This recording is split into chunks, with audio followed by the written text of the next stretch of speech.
வணக்கம். ராணிப்பேட்டை மாவட்டம் அரக்கோணத்தில் தனியார் சிபிஎஸ்இ பள்ளி சார்பில் 80வது சுதந்திர தின விழிப்புணர்வு ஊர்வலம் நடைபெற்றது.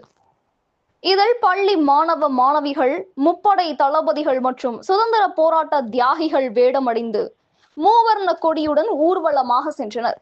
ராணிப்பேட்டை மாவட்டம் அரக்கோணம் ஹயக்ரீவ சிபிஎஸ்இ பள்ளி சார்பில் 80வது சுதந்திர தினத்தை முன்னிட்டு விழிப்புணர்வு ஊர்வலம் நடைபெற்றது.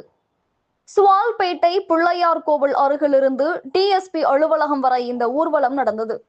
ஊர்வலத்தை தாலுகா இன்ஸ்பெக்டர் சிவக்குமார் கொடியசைத்து தொடங்கி வைத்தார்.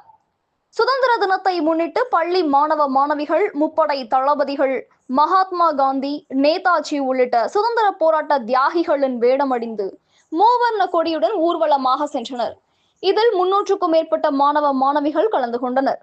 அண்மை செய்திகளை உடனுக்குடன் தெரிந்து கொள்ள நமது கனவு தமிழகம் செய்தி சேனலை பாருங்கள். செய்திகள் வாசிப்பவர் ஸ்னேகா பொன்வாலி. நன்றி.